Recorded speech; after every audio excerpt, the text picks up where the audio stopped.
It's my magic wand.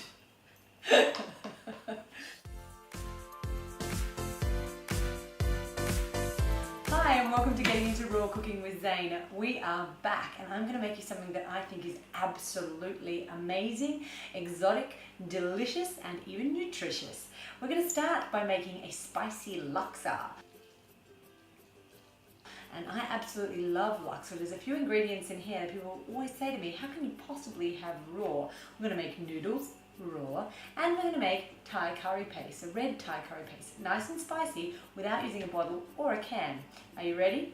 I am. To begin with, we're going to use a shallot, one shallot, and I already have mine chopped and stored in my Tupperware container. We're going to roughly chop as we pop. Just pop it in the blender. Third ingredient, 1 to 2 chilies. Now it's up to you how much chili that you use or what sort of chilies you use. Red ones are hotter, orange or green are a little less hot, and you can add more if you need. So we're going to start with one whole red chili, and if we need later we'll add a little bit more of the red. Chop the end off.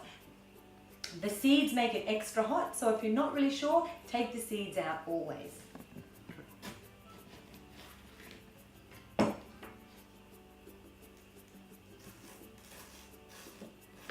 Red chilies are an excellent source of vitamin C.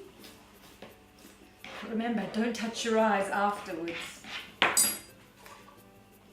We have garlic to pop in the blender next. Again, this is to taste, so 2 to 4 cloves. I like a nice strong garlicky flavour, but we'll start out with 2 and see how we go.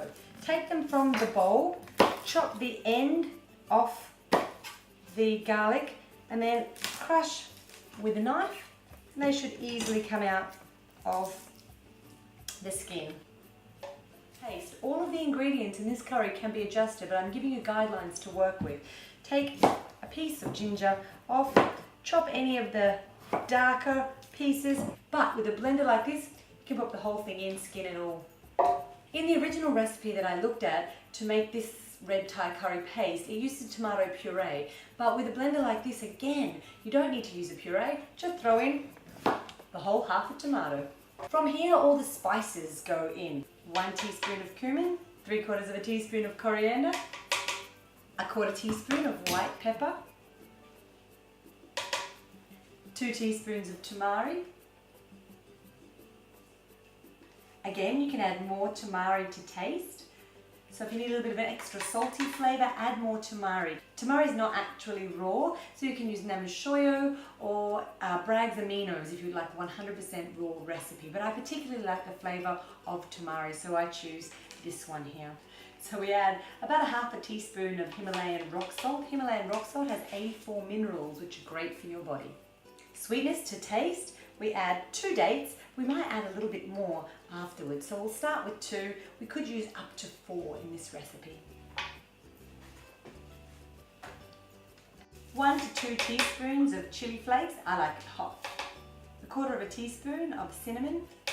Approximately 3 tablespoons of coconut milk. You just need the coconut milk to get the blades going, so you may need to add more of this once you start the blender.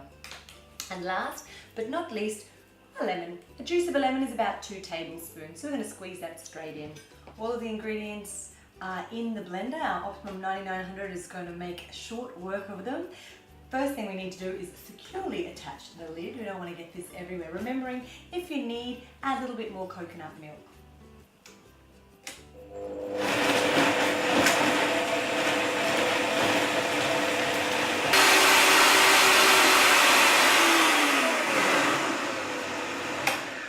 Once it's smooth, flick the blender all the way down to low and then turn it off, and use a spoon to have a little taste. You want to quickly taste the curry paste and see if it's to your liking. Definitely enough chili in there, and maybe another squeeze of lime and a dribble of tamari. Once you've made any other adjustments that you feel are necessary, put the lid on again and blend again just till it's combined.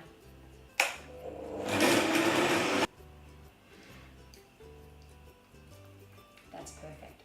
Yum. There we have it, a very tasty red Thai curry paste that you can use in Asian dishes, but as I said today, we're making a spicy laksa soup.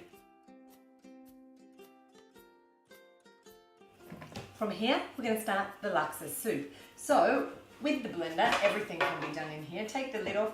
You'll need the tamper for this one, and you'll need to add that coconut milk.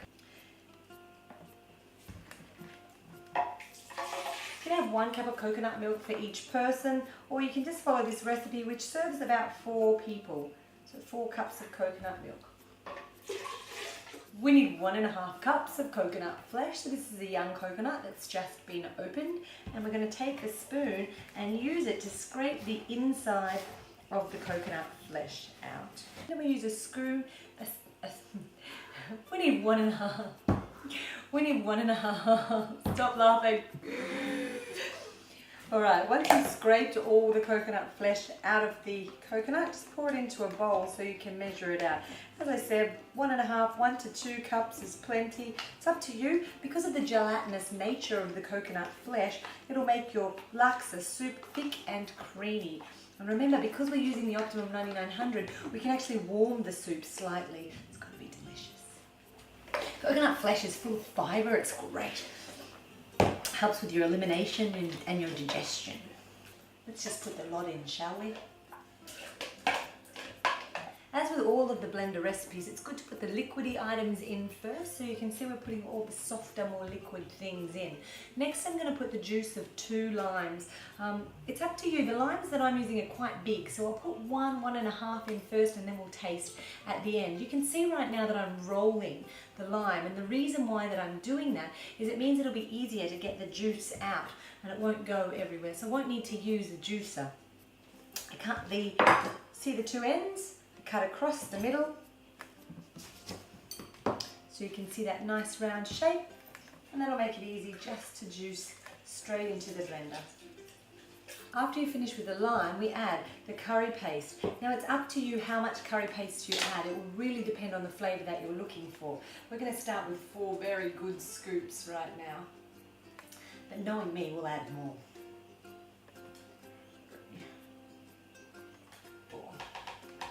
A tablespoon of tamari goes in next, rock salt, cracked pepper to taste, and some kaffir lime leaves. That's it. All we need to do is blend our soup. We blend to finish off, but I'm not going to do it right away. Because I want to serve it warm, I'm going to let it sit while I prepare the last parts of ingredients for the rest of the recipe. Any vegetables you choose make this a meal. I have given you a list of examples, but I've just chosen my favourites. So a few snow peas to get us started. Oh, let's throw some broccoli in as well, shall we? A few shallots. We'll use up that leftover half a tomato from earlier so it doesn't sit in the fridge and go to waste. And all you do is chop everything julienne style.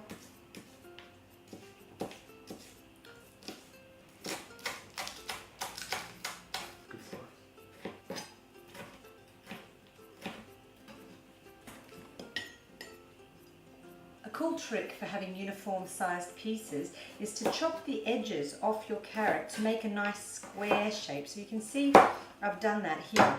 Now all the nutrients are just underneath the skin, so you don't want to waste that. You keep those bits and throw them in your juice or blended juices. I'll pop those aside for now. And then you can simply make thin slices and then dices.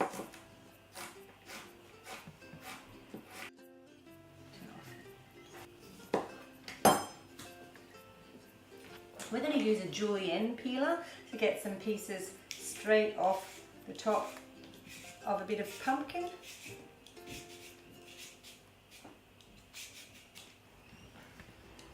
Some red cabbage. That should be plenty. Red capsicum.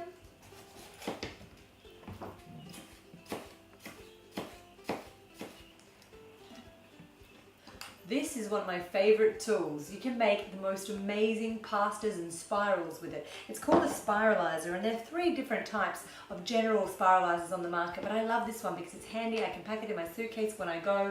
It's easy as pie. And the kids will love it as well. We're going to use one of the blades to give you a nice effect.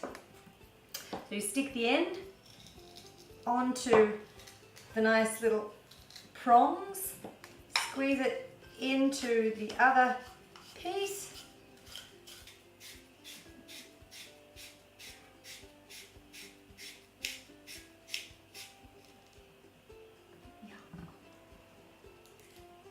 All right, zucchini on hand. Be careful with your knives. Chop the end off the zucchini and throw them in your compost bin. Mine's just down here. And then chop the zucchini to fit inside the end of the spiralizer. You need to place the zucchini onto the prongs, the spiralizer together, and screw. As I said, one of my absolutely favourite tools. You can use zucchini, you can use parsley, use purple carrot, you can use carrot. Put your sweet potato in or your pumpkin. Just chop it to fit in the tube nicely, and out the other side comes beautiful, thin, tasty pasta. So we have our zucchini pasta. We're going to quickly finish off the rest of the recipe. We're going back to our blender now and we'll blend our soup until it's nice and warm.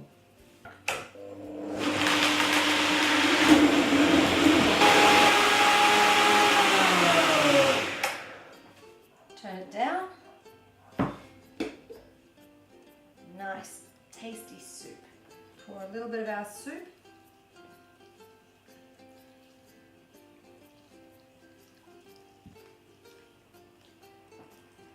Over the top of the pasta noodle. Then we dress it. Our julienne ingredients.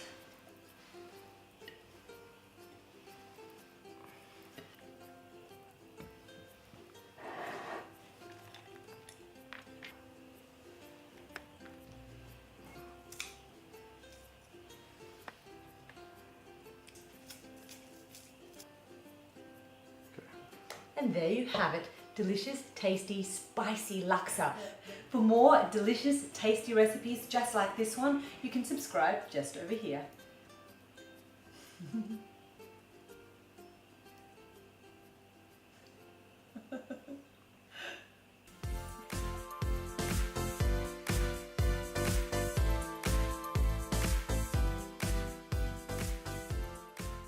Do, do, do, do.